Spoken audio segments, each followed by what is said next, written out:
EAS, guys.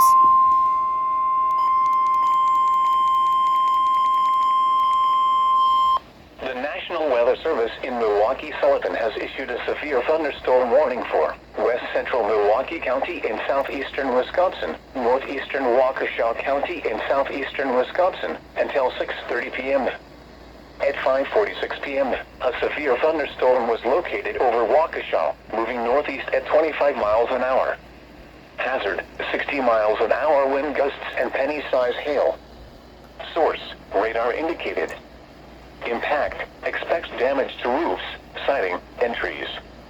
Locations impacted include Milwaukee, Waukesha, West Allis, Wauwatosa, New Berlin, Brookfield, Menominee Falls, Pewaukee, Elm Grove, West Milwaukee, Butler, St. Clair Park, Milwaukee Company Zoo, and Anthem Field.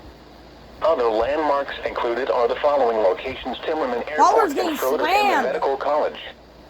For your protection, move to an interior room on the lowest floor of a building.